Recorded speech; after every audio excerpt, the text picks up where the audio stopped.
close contacts with radicals. Some of them were killed by the Marxists, by the way.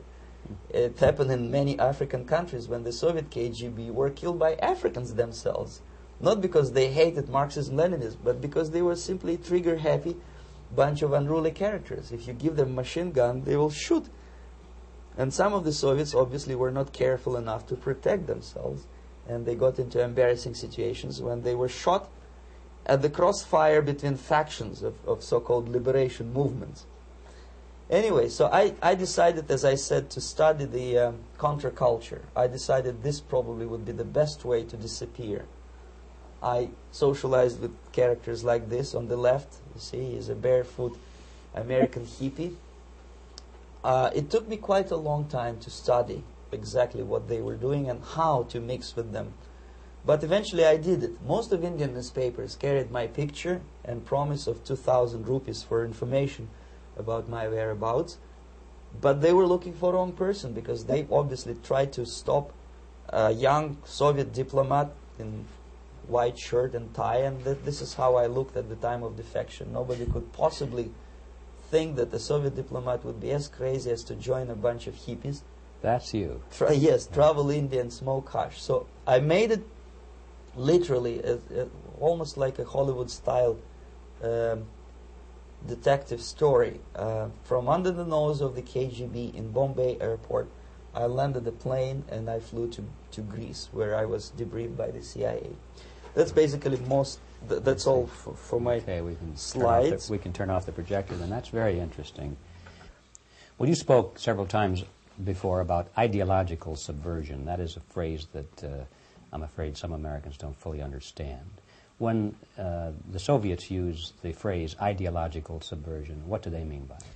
Ideological subversion is the process which is legitimate, overt, and open. You can see it with your own eyes. All you have to do, all American mass media has to do, is to unplug their bananas from their ears, open up their eyes, and they can see it. There is no mystery. There is nothing to do with espionage.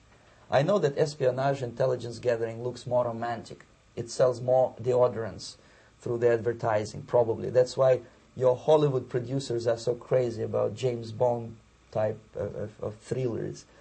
But in reality, the main emphasis of the KGB is not in the area of intelligence at all. According to my opinion and opinion of many defectors of my caliber, only about 15% of time, money, and manpower is spent on espionage as such. The other 85% is a slow process which we call either ideological subversion or active measures, активные мероприятия in the language of the KGB, or psychological warfare.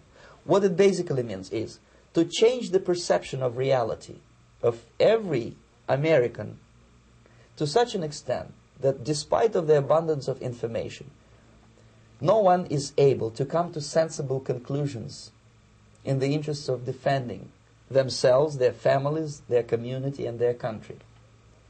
It's a great brainwashing process which goes very slow, and it's divided in 4 basic stages. The first one being demoralization. It takes from 15 to 20 years to demoralize a nation. Why that many years? Because this is the minimum number of years which requires to educate one generation of students in the country of your enemy, exposed to the ideology of the enemy. In other words, Marxism-Leninism ideology is being pumped into the soft heads of at least 3 generations of American students without being challenged or counterbalanced by the basic values of Americanism, American patriotism. The result you can see. Most of the people who graduated in the 60s, dropouts or half-baked intellectuals, are now occupying the positions of power in the government, civil service, business, mass media, educational system. You are stuck with them. You cannot get rid of them. They are contaminated. They are programmed to think and react to certain stimuli in a certain pattern. You cannot change their mind, even if you expose them to authentic information, even if you prove that white is white and black is black. You still cannot change the basic perception and the logic of behavior. In other words, these people, the process of demoralization is complete and irreversible. To get rid society of these people, you need another 20 or 15 years to educate a new generation of patriotically minded and common sense people who would be acting in favor and in the interests of the United States society. And yet these people who've been programmed and, as you say, in place and Yes. who are favorable to an opening with the Soviet concept, these are the very people who would be marked for extermination in this country? Most of them, yes. Simply because the psychological shock when they will see in future what the beautiful society of equality and social justice means in practice, obviously they will revolt. They will be very unhappy, frustrated people. And the Marxist-Leninist regime does not tolerate these people. They will join the links of dissenters, dissidents. Yes. Unlike in present United States, there will be no place for dissent in future Marxist-Leninist America. Here you can get popular like Daniel Ellsberg and filthy rich like Jane Fonda for being dissident, for criticizing your Pentagon. In future, these people will be simply squashed like cockroaches. Nobody is going to pay them nothing for their beautiful, noble ideas of equality. This they don't understand, and it will be the greatest shock for them, of course. The demoralization process in the United States is basically completed already. For the last 25 years. Actually, it's overfulfilled because demoralization now reaches such areas where previously not even Comrade Andropov and all his experts would even dream of such a tremendous success. Most of it is done by Americans to Americans, thanks to lack of moral standards. As I mentioned before, exposure to true information does not matter anymore. A person who was demoralized is unable to assess true information. The facts tell nothing to him. Even if I shower him with information, with authentic proof, with documents, with pictures, even if I take him by force to the Soviet Union and show him concentration camp, he will refuse to believe it until he is going to receive a kick in his fat bottom. When a military boot crashes his balls, then he will understand, but not before that. That's the tragic of the situation of demoralization.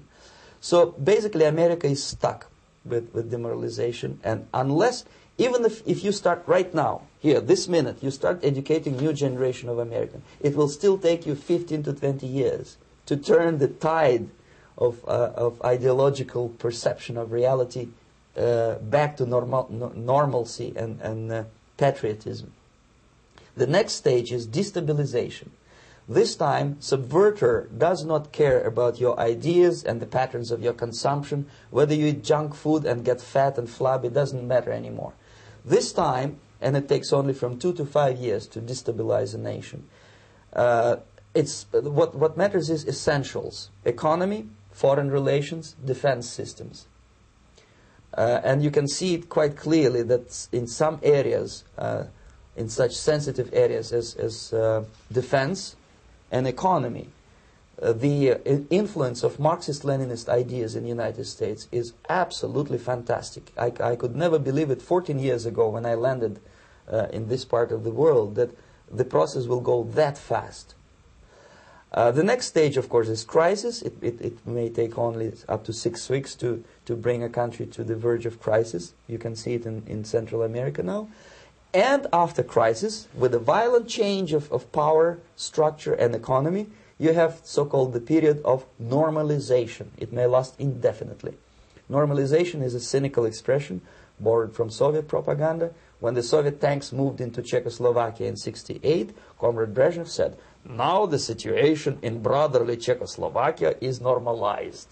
This is what will happen in the United States if you allow all these schmucks to bring the country to crisis, to promise people all kind of goodies and the paradise on earth, to destabilize your economy, to eliminate the principle of free market competition, and to put a big brother government in Washington, D.C., with benevolent dictators like Walter Mondale, who will promise lots of things, never mind whether the